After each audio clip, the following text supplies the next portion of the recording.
कि महासभा में क्या लाना चाहिए और क्या नहीं लाना चाहिए। जो लोग महासभा के बाहर ये बोलते थे कि ये महासभा का संविधान की बुक में टीपू सुल्तान साहब और झांसी की रानी का एक ही पेज पे फोटो, इसलिए मैंने वो भी उनसे मांगा। आप देख रहे हैं पब्लिक समाचार। पब्लिक अल्हम्दुलिल्लाह जो विषय थे वो मालेगांव शहर के लिए थे, मालेगांव शहर की आवाम की भलाई के लिए थे, जो पूरे मंजूर हुए। हमें बहुत खुशी है कि ये विषय पूरे मुकम्मल तौर से बखूबी सभी ने हमारा साथ दिया ये विषय पूरा करने के लिए। आपने मंजूर कर लिए बहुत अच्छी खूबी के साथ, तो आप उसके बारे में क्या कहेंगे? जो जन्म दाखिले का मामला है, हमने कॉरपोरेशन के जो इलेक्शन हो रहे थे, हमने हर मीटिंगों में जगह जगह जाकर जो हमारी गरीब आवाम को बहुत ही दिक्कत का सामना करना पड़ रहा है, अभी तक भी वो बहुत मुश्किलों में है, हमने उसी के हिसाब से जन्म दाखिलों का जो मामला महासभा में लिया, हमने वो हिसाब से अभी विषय पर चर्चा भी किया और इंशाअल्लाह ज़रूर इसका फ़ायदा आवाम को बहुत जल्द मिलने को आ जाएगा, सामने जल्द ही आएगा।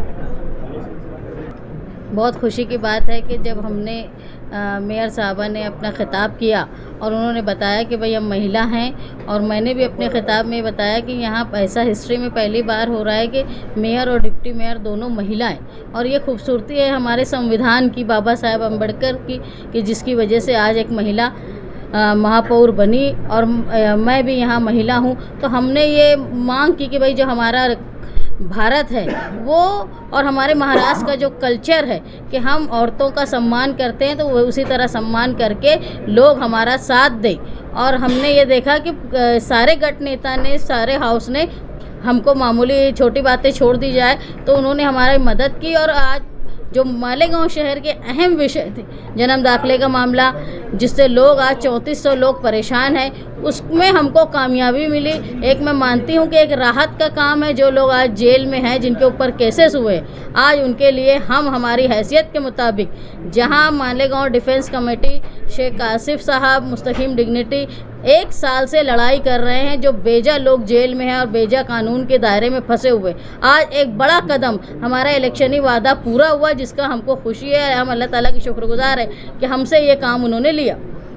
महासभा में बोले थे कि जो ये कानून का जो जन्म दाखिला उसके मामले में नायब तहसीलदार के ऊपर कार्रवाई करने की कुछ प्रोसेस है। देखिए, सही अहम सवाल ये है कि जन्म दाखिले के सवाल पर जो लोगों ने मालेगांव शहर पर इल्ज़ाम लगाया, SIT बैठाई गई, किरीट सुमैया यहाँ बार बार आए, SIT की अपनी इंक्वायरी कंप्लीट हो गई, उसमें कई लोग सिर्फ मुसलमान नहीं हैं। मैं एक मिसाल दिया था दीपक भोसले की, जो 1988 में नगर अध्यक्ष थे।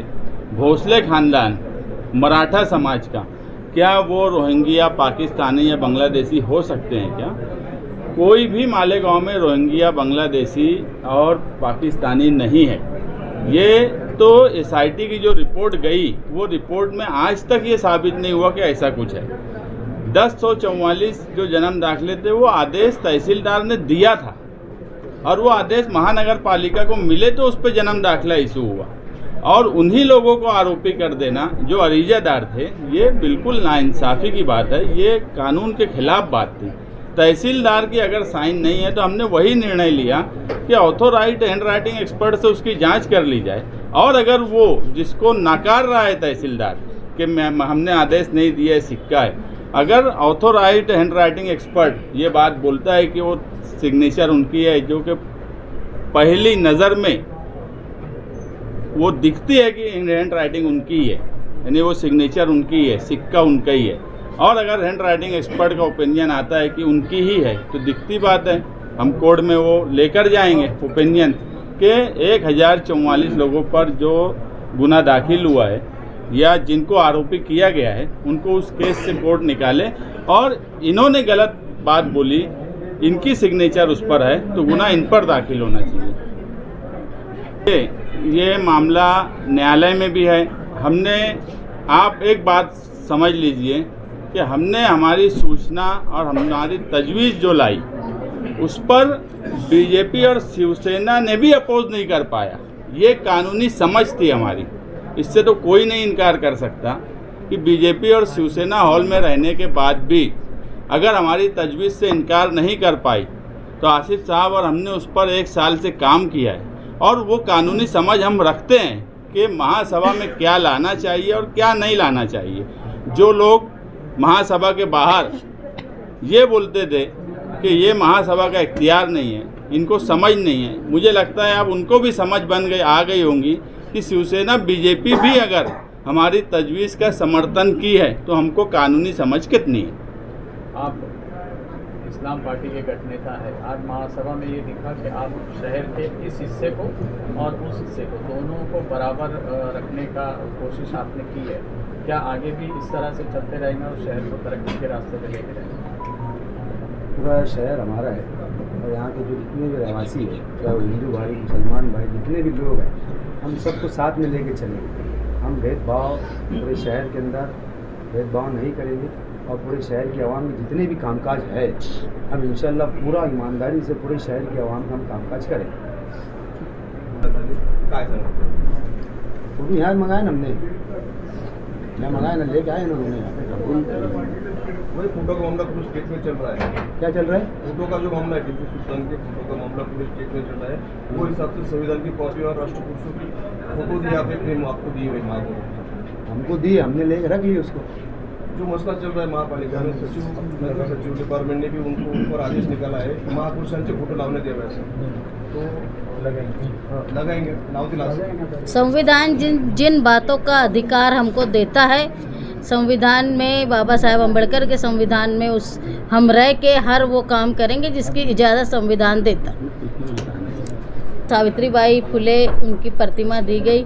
मैंने उनसे कहा कि आप जो है वो मुझे झांसी की रानी की भी प्रतिमा दे, क्योंकि संविधान की बुक में टीपू सुल्तान साहब और झांसी की रानी का एक ही पेज पे फ़ोटो, इसलिए मैंने वो भी उनसे मांगा। मालेगांव के नागरिकों को हमारे छत्रपति शिवाजी महाराज की जयंती की बहुत सारी शुभकामनाएं। और आज से रमज़ान शुरू हो रहा है तो उम्मत इस्लामिया मालेगांव शहर के लोगों को रमज़ानुल मुबारक के मुबारकबाद।